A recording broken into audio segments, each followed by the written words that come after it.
In the laws of nature, there is nothing impossible except that the state of your mind makes it so. An SEG is a device that converts the energy around you, that's everywhere, into useful energy, what we call electricity. The generator is a magnetic device that is totally magnetic. It is its own prime mover. It will self-start and continue to run, and as far as we know, we can say never stop. We have something here that needs to be investigated, and really that's my role. I am a technical investigator of the SEG.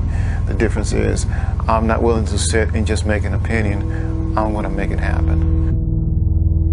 The generator is approximately 2 foot in diameter by about 8 inches high, and it can be put in the home to power your home. It can be put in your automobile to power your automobile. And many of the third world countries have no means of generating electricity. These units could be put in there and power whole communities. You really have to take a look at each individual component and function, and when you step back you say, wow, this thing works. There's too much for it to, there's too many facets involved not to be something viable. For over 60 years, John Searle has tried to give to the world a new kind of energy system, one that would free mankind from the burdens of oil and fossil fuels. Cleaning up this planet is going to be a big job. If we're going to get the climate back to what we want, a lot of work got to be done. But one thing is certain, you need energy. That's important.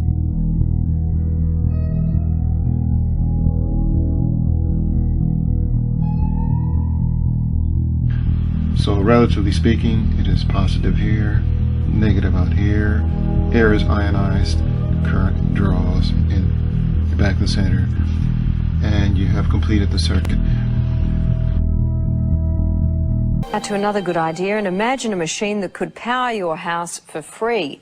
Well, that's exactly what 2 Australian inventors claim they've developed. Using magnets and a battery, their new generator has been described as revolutionary, and foreign investors are lining up for a piece of the action. Chris Allen reports. So John, this is the machine? Yes, this is it, Chris. What's it capable of? Well, it'll power a house. The machine will provide sufficient electricity to run a house and have power to burn. It sounds too good to be true, but inventor John Christie is convinced his machine will change the world. So John, basically you're saying this machine can produce 5 times as much power as it consumes? Yes, it does. This one, exactly as we see it, it does. And in fact, it can produce more than that. Once kick-started from a battery, John and his partner Lou Britz say this prototype will run for years without stopping, generating 24 kilowatts of power a day. You don't get more revolutionary, I think. I mean, we're talking about something that has the capacity to change the way that the world produces its electric power. It has a capacity to change the way that cars are propelled. You can replace the combustion engine, in fact. John, these are big claims. Are you sure you can live up to them? We don't really need to live up to them, Chris. The technology speaks for itself. I mean, a householder could buy one of these machines and install it in his garage and power his house forever without buying another kilowatt from a retailer. I mean, that's how serious it is. Steve Brassington is an independent electrical engineer. He's seen the machine and backs up everything John says. It's revolutionary. That's the only way to describe it. I think the technology, it's not bending physics, it's just using principles that I guess are commonly in use in power generation today in a different way. These guys have thought outside of the square. Has the secret to boundless free energy been discovered? Well, according to 2 Brazilian inventors, it has. On February 11, 2013, 2 Brazilian inventors posted a video of themselves demonstrating a device powering a bank of lights. A few months later, on July 7, 2013, inventors Nilson Barbosa and Claire Sinlia filed an international patent on the device stating it will produce free energy. Now the pair have stated they'll be selling the small device to the people of Imperatriz, Brazil. It's called the Earth Electron Captor Generator.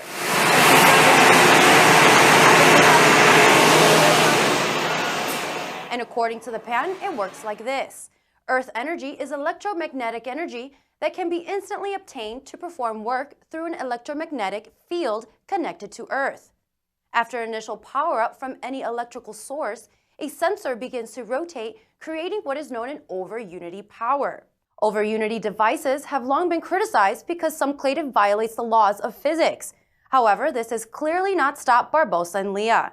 The pair have created multiple sizes of the generator. The smallest is capable of generating 12.1 kilowatts of power with a load of 6,000 watts, using only 21 watts input energy. The team believes it can power a family home or automobile. It should be noted, however, that any time technology such as this surfaces, it generally disappears just as fast. Take the case of Stanley Myers. He patented a spark plug that would split hydrogen from water to run a car. Before he collapsed in a parking lot outside a restaurant near his home, his last words were reportedly, "I've been poisoned." Even the famed Nikola Tesla was working on a way to transmit electricity without wires. However, when Westinghouse discovered he couldn't connect an electric meter, the project was destroyed. This may not be the case with Barbosa and Leah. The inventors are working to license production to several manufacturing firms that will begin online sales in January 2014 with prices starting at $5,500. More information on the inventors and the Earth Electron Captor Generator can be found at energiauniversaleco.br. Household power bills are skyrocketing. Skyrocketing power bills. The price of electricity bills has skyrocketed. Oh, skyrocketing is the worst kind of rocketing a bill can do. Why don't they ever ground rocket? More importantly, why are our electricity bills rocketing in the first place? Let's answer that in a new segment, How Come That? How come that? First up, power prices are as bad as you think. New Yorkers, in the city that never sleeps, pay half as much for electricity as people in Sydney, the city with mandated bedtimes. Our electricity costs have doubled in the last decade. You can see the scope of the tragedy for yourself in the sharp rise of people in news footage looking sadly at power bills in their kitchen. So what is driving up the price? That really depends on the agenda you're pushing. The energy is extracted from the fabric of the space around us, which means it cannot be metered. That is a direct threat to the single largest industry in the world, energy. It's goodbye ExxonMobil, goodbye oil, goodbye coal, goodbye linear transmission of electricity through power lines, all that gone. Unfortunately, it's someone's $200 trillion piggy bank. The proven oil and gas and coal reserves are worth north of $200 trillion. Lieutenant Colonel, U.S. Army, retired. Spent 20 years, a little more than that, in the active military. Some associates and I have been researching very heavily into trying to extract electromagnetic energy from the vacuum. Now, we did so under somewhat duress because the conventional electrodynamics model does not allow this to happen. In other words, it doesn't allow you to extract excess energy from the vacuum and use that to power your load. So it doesn't allow you to make a self-powering system. So we took the approach that some of the phenomenology we had seen in experiments and so forth convinced us that it was possible, and there didn't seem to be any real physical reason why it couldn't be extracted. For example, Dr. Tom Bearden, who I love to pieces, and his motionless electromagnetic generator is one of the most amazing electron pumps, energy-saving devices that he got a patent for. It's out there.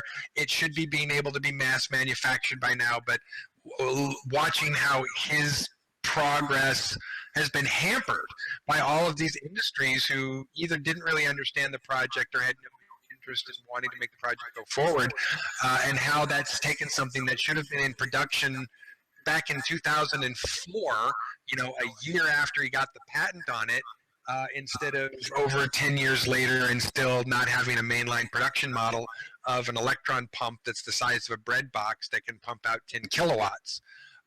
You know, we could be done and off the grid with the MEG if that had just gone, if they'd been able to go forward.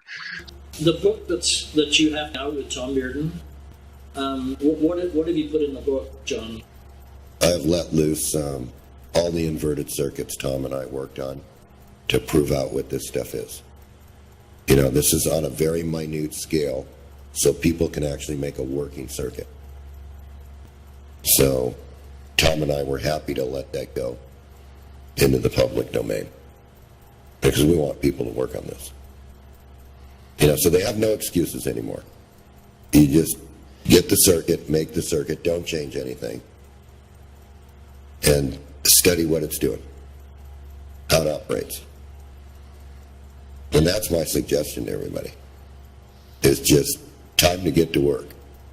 You know, don't change anything. Don't think that you know anything better right at this moment in time, because you don't.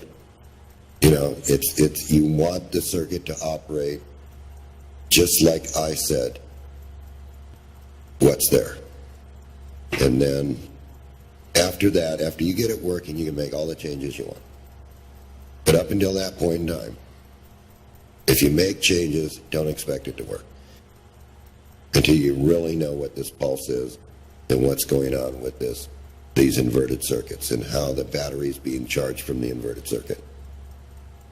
And the first book, which is also being reprinted, the one from 1984, several people took that and... Yeah, several people, right, the BEDINI's free energy generator. Anybody that follows that book, I would suggest that they follow it precisely, that they build it just like the diagram in the back and get it to go first. You can build a solid state relay that does the switching like Watson did. But just expect that if you start running stuff with this, you'll probably disappear too. The Sea of Energy in Which the Earth Floats was a revolutionary book written by T. Henry Moray, an electrical engineer and Tesla enthusiast who in the early 20s began working on a device he claimed intercepted radiant energy from outer space. His solid-state detector, the Moray valve, was designed with a complex series of semiconductors, high-voltage capacitors, and transformers hooked up to an antenna and a ground wire. By stimulating the existing oscillations of space energy, his radiant energy device ran for days, putting out 50 kilowatts of electricity. His public demonstrations attracted newspaper coverage and scientists from Bell Laboratories and the Department of Agriculture's Rural Electrification Administration. Although no one could find evidence of fraud, neither could anyone explain how the radiant energy device worked. During the 30s, he developed semiconductors and transistors that were far ahead of their time. Unfortunately, as all too many inventors have suffered, when he refused to sell out to powerful interests, Moray and his family were threatened, shot at, and their laboratory ransacked. Ignored by the U.S. Patent Office, Moray quietly stopped public disclosure of the device after it was destroyed by his assistant, Felix Frazier. I'm Maxwell Lahin, and I am a physicist, inventor, entrepreneur, and, well, I guess change maker. I'm 13, and I feel like I can change the world, and I've already started my positive impact on it.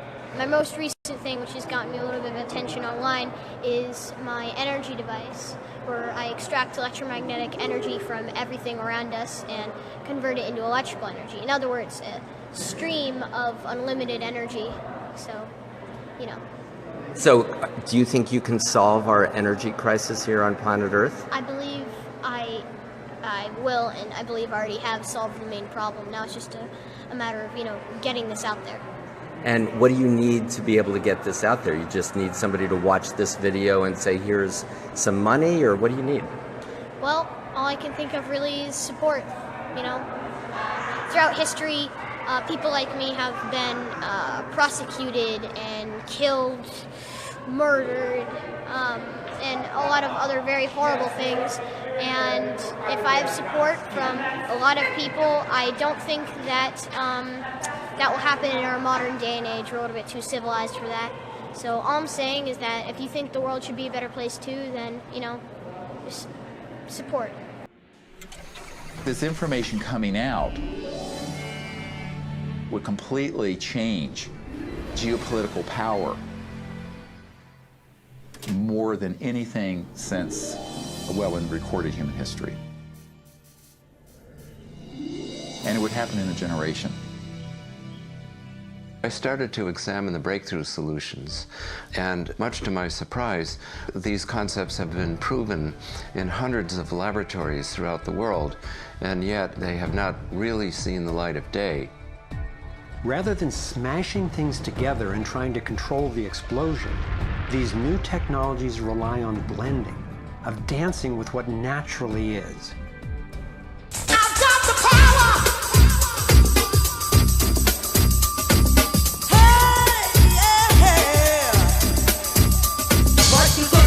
I snap attack, front to back, in this thing called rap. Figure like a double rhyme double on a heavenly level. Bang the bass, turn up the treble. Radical mind, day and night all the time. 714, live, divine, maniac, radiac.